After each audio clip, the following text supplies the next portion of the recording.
But this leads me to a conversation I heard LaShawn McCoy was having with Acho on his Speakeasy podcast. Since we're talking about the superstars that was in Michael Jordan's era and then talking about the era of load management, let's also just segue that to the era of super teams and team hopping, because all of that is part of this era. Load management is a part of it. Lack of defense is part of it. Super team era, teaming up, flopping. Like, there's a lot of stuff that's part of this era that's undesirable. But it was refreshing to hear LaShawn McCoy say this, because he takes me. I mean, he's a football player. And when it comes to basketball, he's all over the place. He strikes me as a guy that don't know what the hell he's talking about. Kind of like Shannon Sharp. Like they speak from a perspective that I don't understand it. But evidently, he's been hanging around enough ball players that is talking common sense to him, where it's kind of rubbing off. So his opinion is kind of evolving and developing. So this conversation he had about LeBron James, it was Acho and another co-host they had that seemed like he was on a younger age.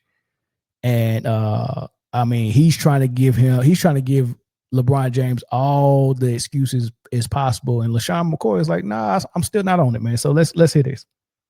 LeBron fan, I love what he is. I'm a LeBron fan too. But it's just like we got to be honest though. Like, he started this whole running around, jumping on team to team. Like we talk about MJ and all that, and I don't want to make the comparison, but yo, they sucked too though. They sucked. They did suck. Yo, and they sucked early on. And I stayed there though. Yeah, but then stayed there, dog. They also drafted Scottie Pippen. They also got Tony Kukoc. They but acquired. But that took time. What I'm saying is, you can wait for that to happen. He was already waiting. He was already waiting. I think They surrounded him with Eric Snow. He created that area though. He created the area of running around. You can't be a serious competitor defending him with the movie made. Because nobody would do that. I can't imagine a world where, like, maybe the NFL was different, right? But maybe like in high school or like in college, like, I'm not about to go like what? Like, I'm really offended. I'm really offended if you ask me that. The hard part though is that he had to do it. I also say this. Okay, so I'll put it this way. 2007, he leads a terrible team to the NBA Finals. They go to the NBA Finals. They get swept by the Spurs. Generational Spurs, Bruce Bowen, Tony Parker, all of them. What happens in the offseason right after going to the finals? Ray Allen, Kevin Garnett, Paul Pierce all team up in Boston. What is he supposed to do to compete against that? What is he supposed to do? Yeah, you can't go back to war with the same cats. You can't. Like, yes, that's what he saw, was the formation of a super team to beat a 23-year-old that just led a bunch of scrubs to the NBA Finals. Yeah, I'm building a super team too, because apparently this is the era of basketball we're in, and this is what I have to do to win championships. Yeah. I'm sorry, you can call it soft, but he does not win as many championships as he does. He doesn't make it into as many finals if he doesn't make that move. And he's not in the GOAT conversation at all. You compare you have to have a team. You cannot just carry a bunch of scrubs. A 23-year-old dude to some older guys. Like for you to talk about the Celtics so great, that right? Celtics squad was crazy. What they do? Made it to back-to-back finals, won a championship. They got one chip. Yeah, but they made it to back-to-back finals. They got one chip. Yeah. As much as All-Stars. If you ask them, like, yo, dang, Hall of Famers, G, forget the All-Stars. Yeah, 3 Hall of Famers. Those were great. And then Rondo was great too. Yeah. But what I'm telling you is, if you ask them about that, like, yo, they underachieved. You got one chip with them guys. I agree. It's Doc Rivers, right? Right. So I mean, I just feel like, yo, like Paul Pierce. Paul Pierce is a great player. He didn't run around. He ain't go run to the. They wasn't always good. No, it was him and Antoine Walker though. No, they struggled, and he stayed there though until we made some moves and got some players. See, and LaShawn, and I like the fact that they gave him pushback, and LaShawn stayed. He stayed on his square because he's absolutely right. And I'm gonna run through this again, and I'm gonna stop and start so we can break down every part of it. Right. So the first part. LeBron fan, I love what he is. I'm a LeBron fan too. But it's just like we got to be honest though. Like, he started this whole running around, jumping on team to team. Like we talk about MJ and all that, and I don't want to make the comparison, but yo, they sucked too though. They sucked. They did suck. Yo, and they sucked early on. And I stayed there though. Yeah, but I stayed there, dog. They also drafted Scottie Pippen. They also got Tony Kukoc. They acquired. But that took time. So, Posh King said, "Open the lineup." I will open the phone lines up for this. So the Scottie Pippen thing, because of what LaShawn McCoy is saying, is that running from the grind, running from the hardship, taking the easy way out, taking the helicopter to the top of the mountain, whatever you want to call it. LeBron did that. We can't deny it, right? So instead of denying the fact that or trying to act like LeBron didn't do that because it's obvious he did, what the person that's trying to support LeBron or argue for LeBron would say is he didn't have a choice. And he would say that Michael Jordan got help. LeBron never got help. And I'm looking at it. I'm like, dude, what do y'all? And he said Scottie Pippen and Tony Kukoc. Lord have mercy. Can we stop with this Tony Kukoc? First of all, Michael Jordan had 3 whole rings and a 3-peat before Tony Kukoc ever stepped foot on the team. So when you say, yeah, they went and got Scottie Pippen, stop there. Because he didn't run. He won a ring in his 7th season. LeBron left Cleveland in his 7th season. Or after his 7th season, maybe his 6th season. Right. So it was around the same time frame. So all of that grind that Jordan did of losing to the Pistons, losing to Milwaukee, losing to the Celtics, all that grind to try to get to the top, and teams trying to figure out, or Chicago trying to figure out how we can help him. Okay, here's one coach, here's second coach, here's Doug Collins, here's Phil Jackson. Here's this player, here's that player. They're old, get rid of them, bring a new one in. Let's draft Pippen, let's draft Horace. Like, come on, these ain't world beaters that they drafted. They drafted good players that turned out to be great players in Scottie Pippen's case, and Horace Grant, a really good player, right? And he won 3 rings with them. He took down the teams that was beating him. He built a regular team. He didn't build a super team. So let's stop trying to compare Michael Jordan staying with the Bulls is that, the Bulls got him all this help. And then you start naming dudes that came on the second 3-peat. And the dudes that you're naming that came on the second 3-peat ain't even all that. On a scale of top 10 to top 15, what do you have Tony Kukoc ranked at as power forwards? What do you have Rodman ranked at as power forward? What do you have Horace Grant ranked at as power forwards? I guarantee you all 3 of those power forwards are ranked below Chris Bosh. And the only one that might be somewhere close to Bosh is Rodman, because he was such a great rebounder and such a great defender. And he won 3 with the Bulls and won 2 with the Pistons. He's got 5 rings. He, wherever he go, he helps cultivate winning. So that would give him a lot of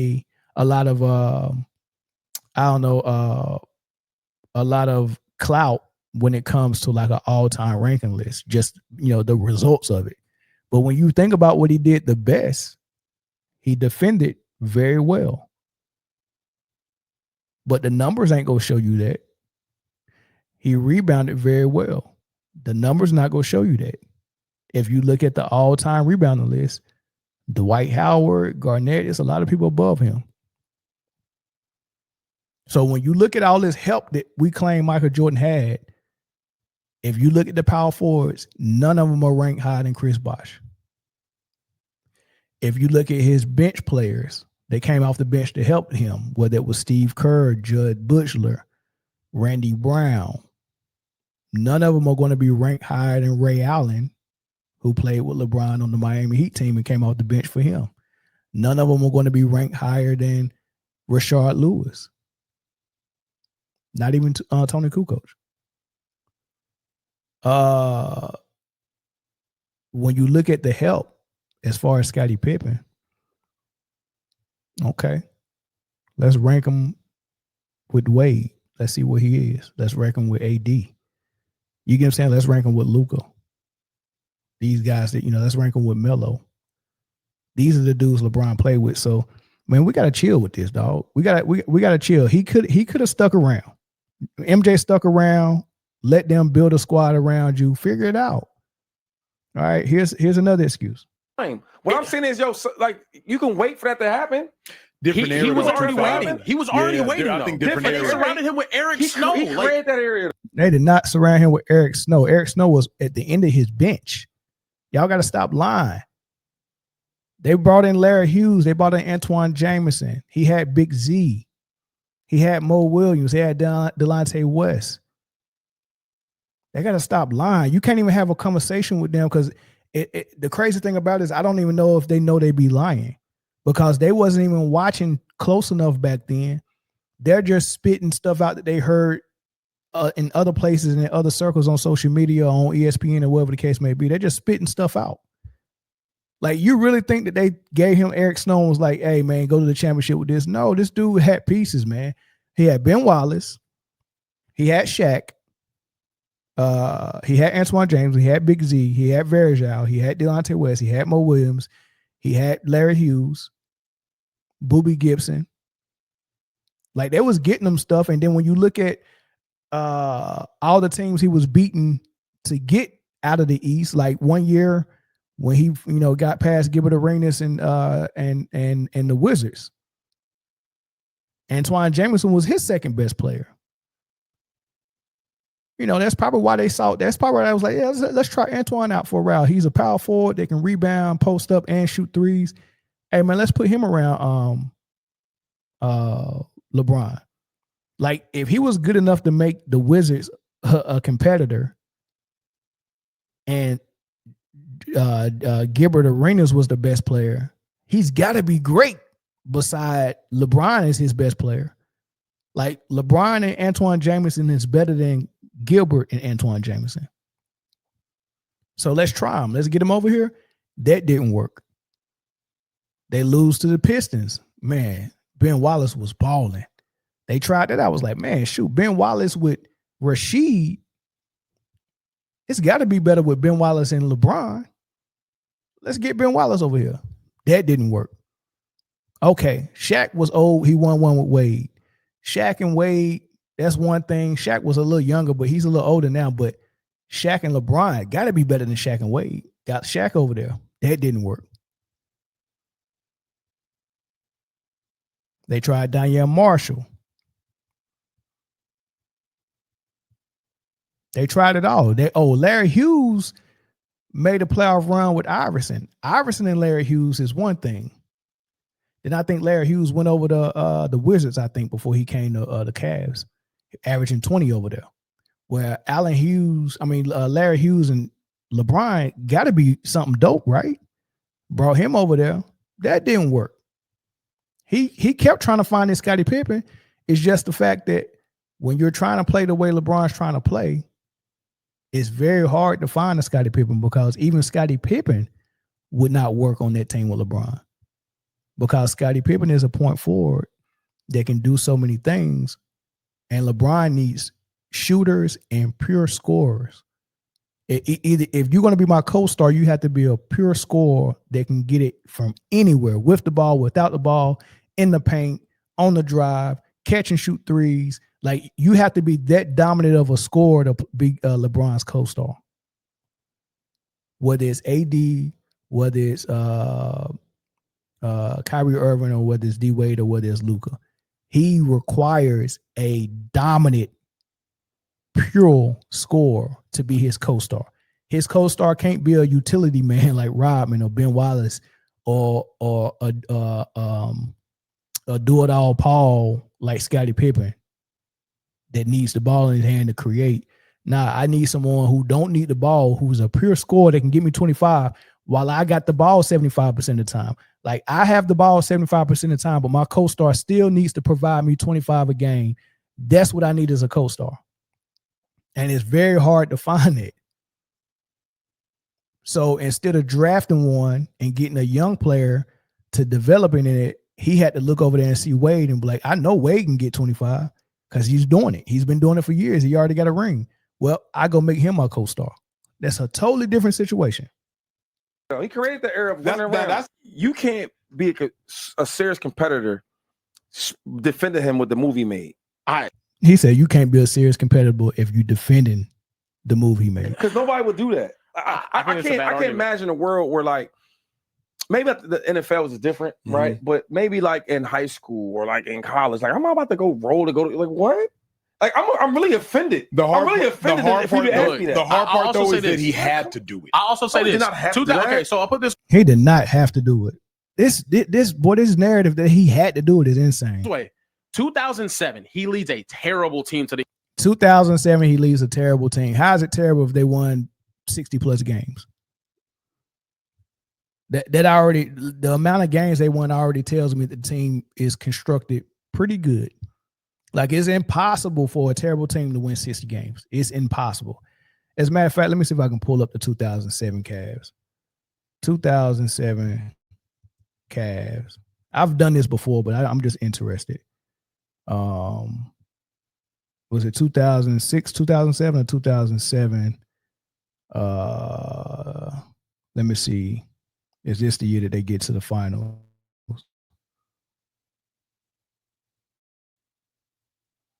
Okay, that's the year they lost in the finals. Right? They got swept by the Spurs. They won 50 games that year. So, excuse me, my apologies. They did not win 60 games. They won 50. They finished second in the East. And they beat the Wizards in the first round. That was a sweep. They beat the New Jersey Nets. Then they beat the Detroit Pistons before they got swept in the finals. Right now, mind you, these Wizards teams. I'm gonna look at these rosters, and I'm gonna show you how the teams was constructed in the East during that time. But what LeBron had was Larry Hughes in his 8th year, and he was a pretty good player for the Cavs, right? What was he averaging? Larry Hughes was averaging 15 points. You know, that's how LeBron was averaging 27. Larry Hughes was averaging 15. Drew Gooden was averaging 11, and Big Z was averaging 12. Right. Then you had the Daniel Gibsons and the Shannon Browns, and Eric Snow was on that squad as well. Was he a starter on that team? Eric Snow started half the season, and Sasha Puget started some. Damon Jones played; he didn't start. They had Boobie Gibson; he started some games. Danielle Marshall, decent squad, right? I would say the highlights on that team was definitely LeBron, and you would have to say Larry Hughes getting 15, and maybe Big Z getting you 12. Those was their top 3, and I think Boobie Gibson was a very big surprise for them. Right, big surprise for them in the playoffs. Who helped them out the most? Larry Hughes. And LeBron's average went down. LeBron went down to 25 a game. Larry Hughes went down to 11. Big Z was still averaging 12. Drew Gooden was still averaging 11. So everybody came to play except Larry Hughes didn't provide what he usually provide, and LeBron didn't provide what he usually provide. They both dropped slightly. Right? So LeBron James, Larry Hughes, and Big Z. Now let's look at the competition. The Wizards, who they swept in the first round. Let's look at this roster. They won 41 games. A 500 team, 41-41. Gilbert Arenas. Let's look at who was providing for them. Okay, Gilbert Arenas was getting 28 a game. Caron Butler 19. Antoine Jamison 19. That's big time. A team of Gilbert, Caron, and Antoine Jamison. Are they better than LeBron, Big Z, and Larry Hughes? That's a very good question. From the averages, I would say, yeah, I'm gonna say the Cavs kind of overachieved, because I even though they only won 41 games, I actually thought that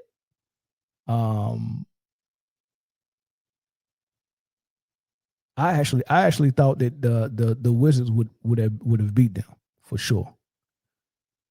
I really did think that. So what happened to so in the playoffs, it doesn't look like Gilbert played. I don't remember Gilbert not playing. Did he get hurt? I'm looking at the playoff stats, and it was Gilbert must have got hurt, because all I see is Antoine Jamison was averaging 32, and Antonio Daniels averaged 13. I don't see Gilbert. Yeah, this is crazy. I don't see. Hold on, what's going on? Yeah, Gilbert and Caron Butler didn't play.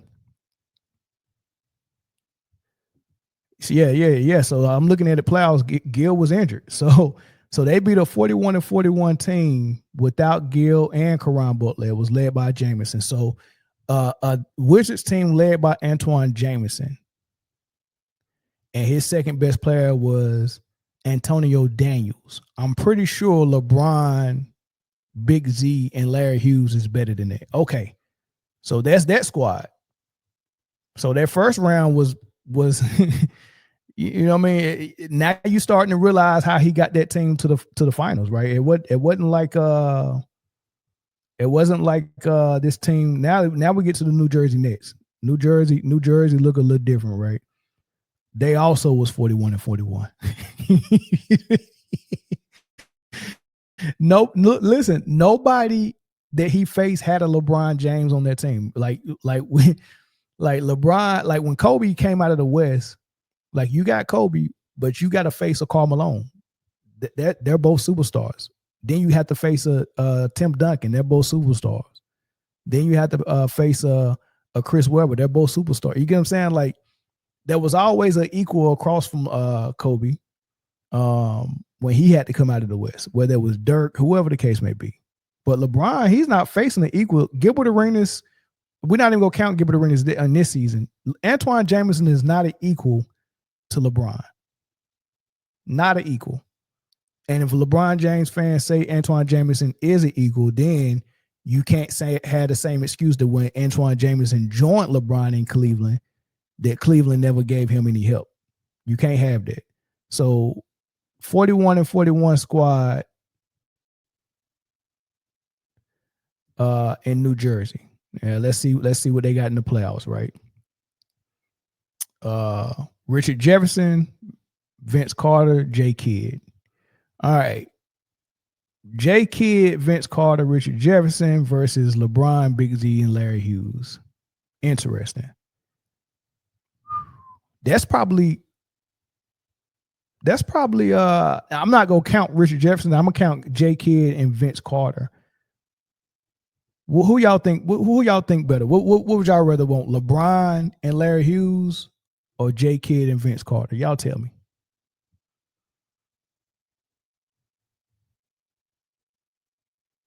Right? Let me know what y'all think better. Say it in the comment section. Would if you had your choice, would they have a team led by LeBron and Larry Hughes or J. Kidd and Vince Carter? You let me know.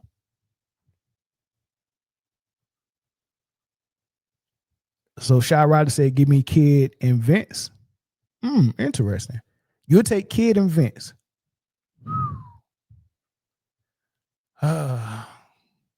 Kidd and Vince, especially back then when LeBron wasn't shooting too well. Kidd and Vince over LeBron. Well, if you take Kidd and Vince over that, then that's not saying much about LeBron. Because would I take Kidd and Vince over Jordan and Larry Hughes or Kobe and Larry Hughes? What about if you replace LeBron with Kobe, would you take Kobe and Larry Hughes over Kidd and Vince?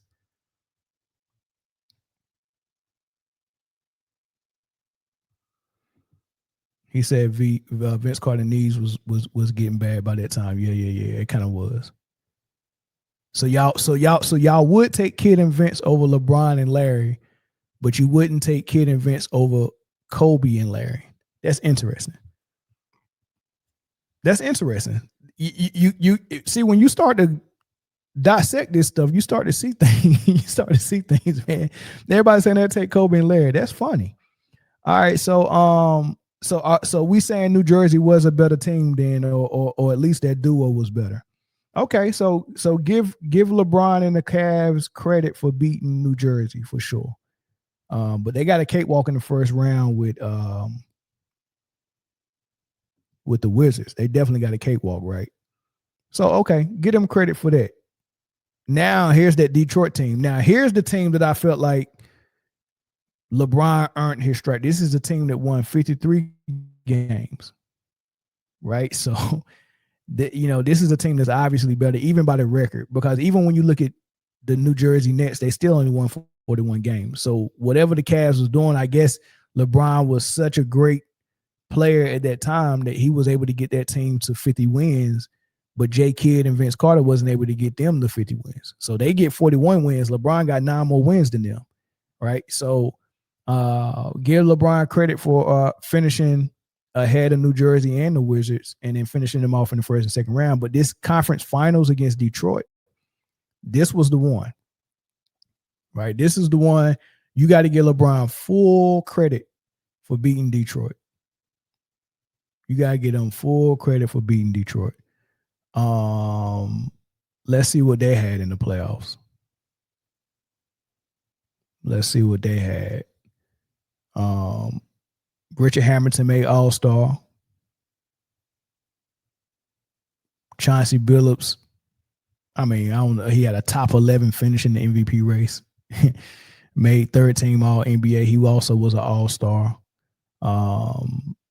Neither of the Wallace boys made All-Star that year. They had Chris Webber on the roster as well.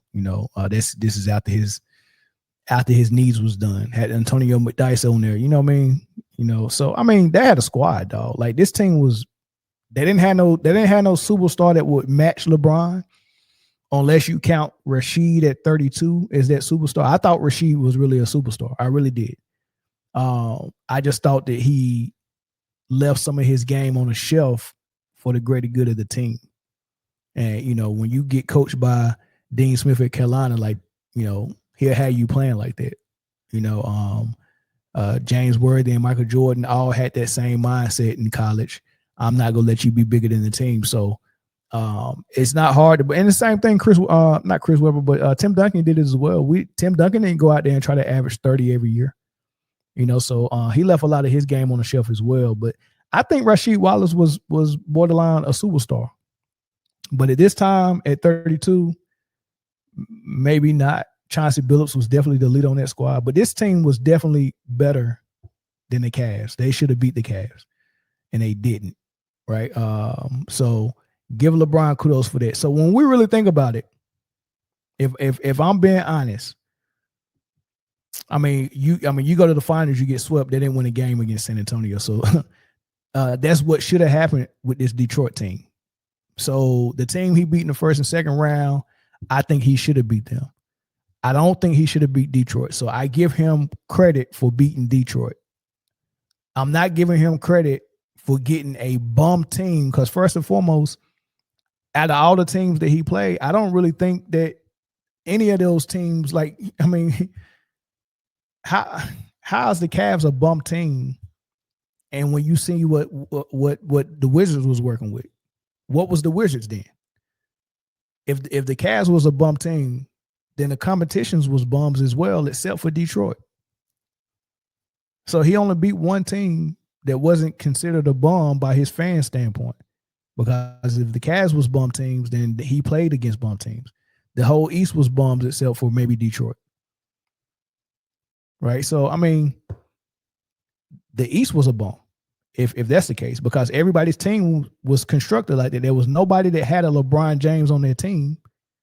There was only one alien apex predator in the East that was in the playoffs, right? So that already gives you advantage. You're the one who have the predator. You have the alien on your team. The team with the alien should have an advantage. You got the alien, and you built around him pretty good. He got good role players. He got a good co-star, and that's all you can ask for in the East. It just wasn't enough for the West. So, and like I always say, we've seen Jay Kidd get New Jersey out of the East twice to get to the finals. We've seen Allen Houston get out of the East with the Knicks. We've seen Iverson get out of the East with the Sixers. We've seen Reggie Miller get out of the East with the Pacers. And they didn't have stat squads. They didn't have a team full of Hall of Famers. They didn't have no big three. They didn't have no big two, no dynamic duo. It was just them with good role players. And that's what LeBron had. And that's what most of the people in the East had. Right. So we got to chill with that. NBA Finals. They go to the NBA Finals. They get swept by the Spurs. Generational Spurs, Bruce Bowen, Tony Parker, all of them. What happens in the offseason right after going to the finals? Ray Allen, Kevin Garnett, Paul Pierce all team up in Boston. What is he supposed to do to compete against that? What you mean? What are you supposed to do? And this is one thing I want to point out to LeBron fans. When you take a guy that you say is in the GOAT debate, top 2 of all time is just him and Michael Jordan. You don't get the liberty to start excusing his shortcomings when you compare him to Mike by using someone that you think is beneath him as a reference point. I'll give you an example. You're comparing Mike to LeBron, and you say Mike did it in a tougher era. He did it the hard way. He didn't team hop to get his ring. He got 6 by standing on one squad. He didn't team hop. One co-star, and he got it done. He got 6. LeBron has been team hopping and handpicking his teams. And then instead of you saying, yeah, you're right, that's one thing that Mike got over LeBron, you try to excuse it by saying, but what about Paul Pierce? What sense do that make? I want you to hear how that really sounds, right? I want you to hear how that really sounds, right? So let's say you going in for a job interview, right? And we got 2 candidates, right? We got 2 candidates. And we narrowed it down to 2 candidates. It's going to be either one of these to get the job. Which one got the best resume? And one guy's arguing for this guy that got, man, he got the degree, he got the experience, he's got this, he got all this stuff, right? And the other guy don't have that. Your argument for the guy who don't have that can't be, well, this other guy that got disqualified for the job, he ain't got it either. That's what you're doing. You're saying, I want to be compared to Mike. And when I compare myself to Mike and I see where I come short at, I'm going to fill that gap that is between me and Mike by saying Garnett didn't do that. Somebody make sense for me. We got 2 players being argued for top 3 of all time. And your best argument for why LeBron team hop is that a guy in Paul Pierce who's not even in the top 25 did it. This dude really said, well, look, 35-year-old Paul Pierce and 34-year-old Ray Allen and 34-year-old KG teamed up. So what you think LeBron going to do? He didn't have no choice. He's 23. And you just seen 3 35-year-olds get together. What LeBron supposed to do at 23? Well, did you ever think of sticking it out? Did you ever think they 35? This will be over real soon. Did you ever think of just getting back in the lab and saying, let's play better offense and better defense and let's beat them? I don't know. Gee, what did Kobe do when he seen them join together? What did Kobe do when he seen the Boston Big 3 join? Did he say, I gotta leave LA and join a super team? Nah, he was like, yeah, hey, look, we got this. Hey, just get me somebody, just get me somebody that can help, and we got this. He lost to him in the first time. Then he went back to the finals. Like, okay, Garnett got hurt. Great. He didn't run. Kobe didn't run from the grind. Garnett got hurt. And boom, Lakers go back to the finals back to back. They beat Dwight Howard in Orlando. Then Garnett comes back healthy the next year, and they make it to the finals. And who they face? Kobe. And guess what? Kobe beat the Boston Big 3, the one that this dude claimed LeBron needed to run from. And Kobe's older than LeBron. So LeBron at 23 looking at 3 35-year-olds join together and was like, yeah, this is the perfect time to run. And Kobe looked at it and was like, I'm old too, but I'm staying put. We just gonna have to figure it out. That's a different mindset. And he got 2 rings in that same time frame, went to the finals 3 times and got 2 rings in that same time frame where the Boston Big 3 existed. And guess what else he had to deal with? The Miami Big 3. So when the Miami Heat big three got together, Kobe's still there. He didn't run. He didn't run and go join Dirk or go join KD and form some other big three. He didn't run. So you can't tell me LeBron needed to run at 23. What is he supposed to do? Yeah, you can't go back to war with the same cats. You can't. Like, yes, that's what he saw was the formation of a super team to beat a 23-year-old that just led a bunch of scrubs to the NBA Finals. Yeah, I'm building a super team too because apparently this is the era of basketball we're in, and this is what I have to do to win championships. Yeah. I'm sorry, you can call it soft, but he does not win as many championships as he does. He doesn't make it into as many finals if he doesn't make that move. And he's not in the GOAT conversation at all. You compare you have to have a team. You cannot just carry a bunch of scrubs. A 23-year-old dude to some older. Calling these dudes scrubs is so disrespectful, man. Who else has a fan base that continue to call their teammates scrubs? Who else got that, dog? Guys, like for you to talk about the Celtics so great, that right? Celtics squad was crazy. What they do?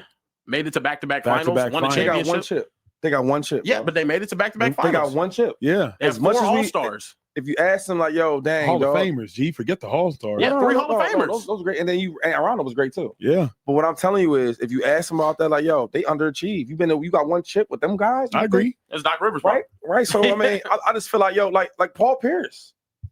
Paul Pierce is a great player. He didn't run around. He ain't go run to they wasn't always good. No, it was him and Antoine Walker though. No, they struggled, and he stayed there though until we make some moves and got some players. Yeah. So, what did Tyson say? He said none of those players was over 32. Nobody was 35. Wherever how old there wasn't 23, right? If you're talking about the Boston Big Three, let me be more correct on their age, because I am shooting from the hip. Let me see what the age actually is. Was that the 2018 that won? Let's see how old that roster was. And they won 66 games that year. Was that the team that won the championship? Yep, they won it 4-2. Did they win it the first year they came together?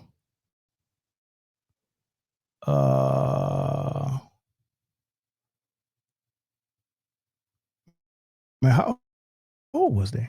Ray Allen was born in 75. So what?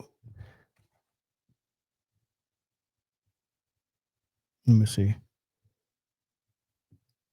How old was this clown? Okay. 32. Ray Allen was 32. Okay. 32. And I'm thinking Pierce was 1 year older, or if not the same age. Maybe Garnett might be a year younger than them. But they all around the same age, right? This is Ray Allen in his what season was this? 1, 2, 3, 4, 5, 6, 7, 8, 9, 10, 11, 12, 13. This Ray Allen in his 14th season, y'all. No, that ain't 14. 1, 2, 3, 4, 5, 6, 7. Oh no, I'm counting the years he got traded. So this is Ray Allen in his 11th season. Right. So they all been in the league 10 plus years, right? 10 plus years. Right. So the point is, when you're in your prime, I would give it, when you join the NBA, I would say most superstars, it take them about 3 years, because in my opinion, being in your prime is when you're in I guess you're in the peak of your mental ability as a professional and your physical ability as a professional. Right. And so that means you got to know the professional game. You got to know where to get your spots at. You know what I'm saying? You just got to be at your peak. And it takes superstars about 3 years, 4 years to get there. Right. And then your physical peak, obviously, you're not going to reach your physical peak till you're probably like 24, 25, right? So I think around 24, 25, you're reaching your physical peak and your mental peak as a professional basketball player. So I would say that would start your prime. around 24, 25, that's when you're in the prime of your career. And you continue to be in your prime for as long as because you're always going to get wiser and smarter. So that's never going to decline. But what declines is your physical state as a player. And once your physical state starts to decline, whether it's you don't run as fast anymore, you can't play as many minutes as before, you can't play as many as back-to-backs as before, you're getting knick-knack injuries more often, you can't play 82 games, that's when your physical starts to decline. And sometimes your physical declines, Tyson, you said around 27, 28? Okay. And okay, 27, 28. And why you say that late? Why 27, 28? Not 25? Because I think it's possible to get in your prime at 25. When do you think Jordan got in his prime? I think 25 is enough time.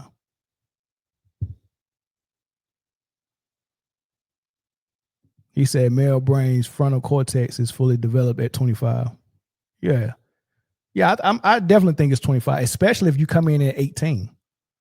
If you come in at 18, that's 7 years that you've been in the league when you're 25.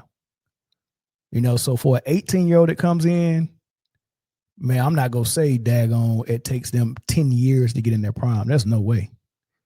There's no way. Like let's look at it now. Who's been in the league? Who's a superstar right now? Who's a young superstar right now? I would say SGA is a young superstar, and I think he reached his prime probably not last year, not year before last. It definitely wasn't while he was with the Clippers. It wasn't his first year in OKC, probably his second year in OKC.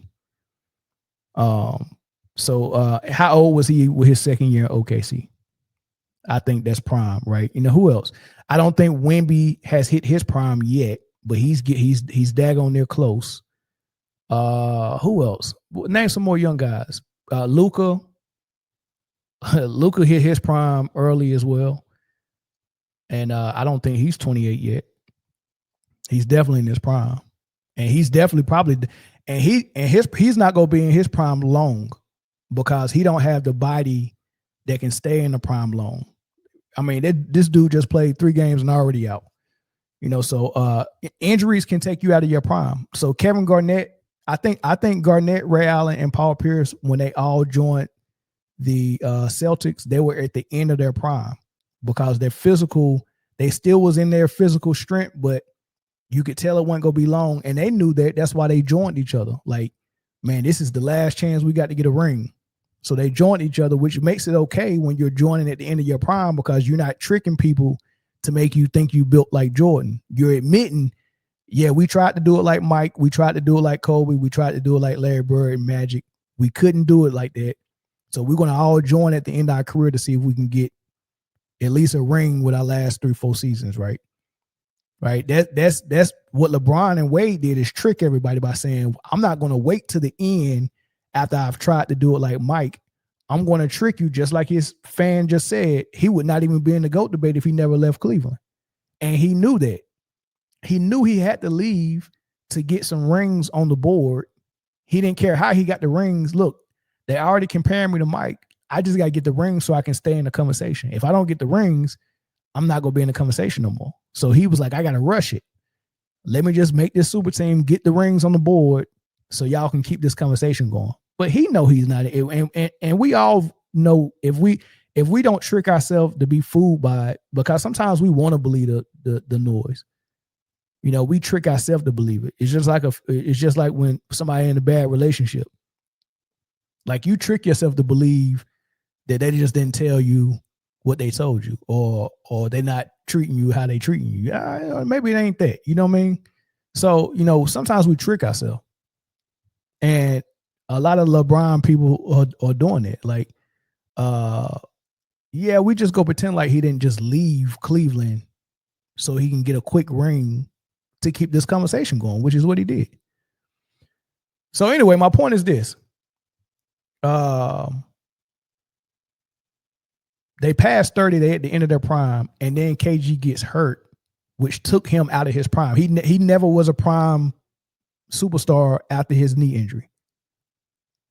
You get what I'm saying? The injury takes you out of your prime. If however long we think Kobe's prime was, as soon as he had that Achilles injury, your prime is done. You can't return back to your prime. It's done.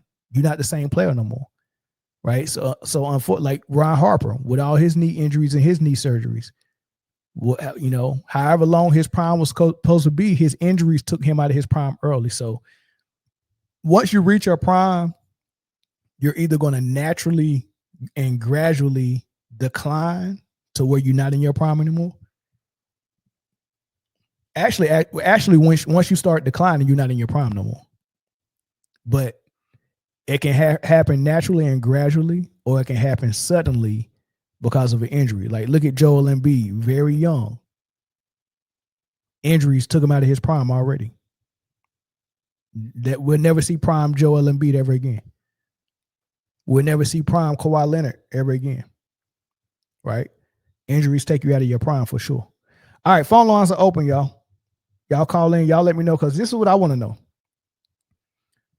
I want to know if y'all agree with LaShawn McCoy or his co-host. LaShawn McCoy said, look, man, LeBron started this team hopping, you know, and he pretty much saying, I can't really compare him to the greats. And his co-star was like, yeah, but you got to excuse that because he ain't had no choice but to do that. Right. And my thought process is, yeah, I do agree with LaShawn McCoy. And my whole thought process on it is that if you want to be compared to Mike, then stop using excuses with someone that's not in the conversation with Mike as a reference. You can't say it's okay for me to team hop because Paul Pierce did it. We're not comparing you to Paul Pierce. But if you want us to start comparing you with Paul Pierce and put you on that level, which is why I think you should be compared to, then do it that way. As a matter of fact, I got an example for y'all. Watch this.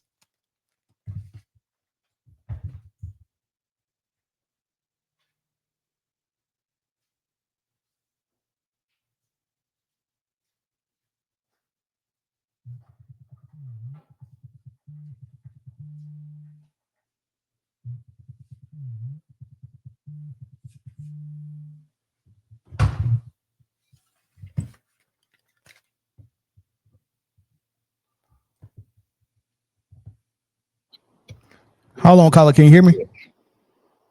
Yeah. All right, hold on real quick. Let me say this last thing, right?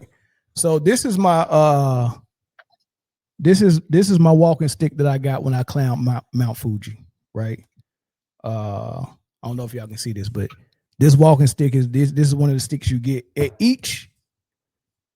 So the mountain is, how tall is that mountain? Mount Fuji is freaking, I mean, that junk go up thousands. I mean, sheesh. It's crazy, right? So they got these little stations, like every you do a hike and you get to a certain spot and there's a station up there where you can go get water. The higher you go up, the harder it is to breathe. They be selling air. Like if you got your wallet on, you put a credit card in there, they give you a can of air.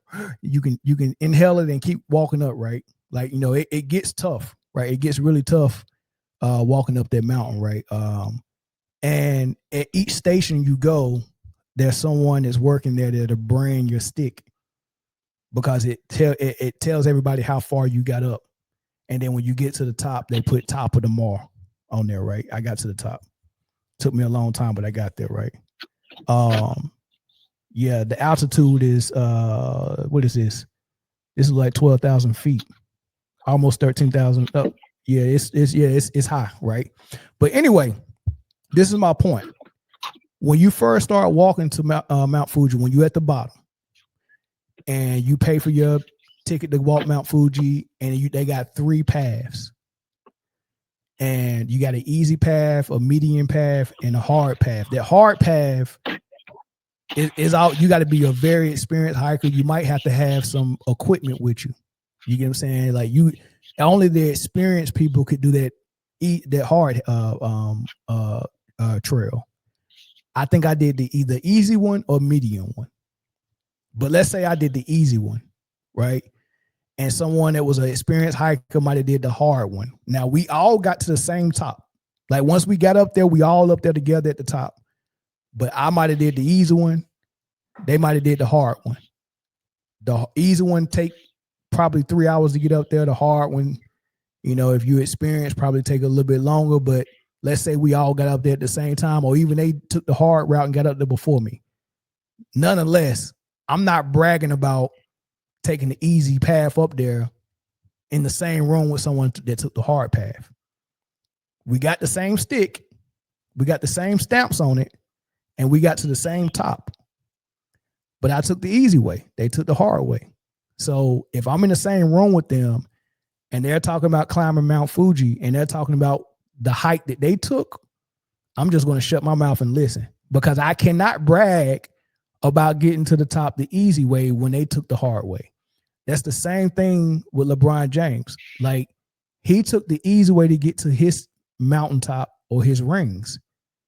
And by taking the easy way, he still got less than MJ. MJ took the hard way.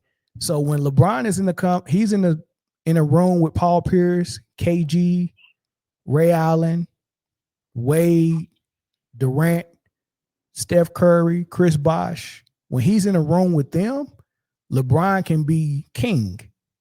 All the deck stackers and all the people who took the easy way to their rings, LeBron can be the king, because I got 4 and y'all ain't got 4. Like, Steph got 4, but Steph and LeBron can be in that room and brag.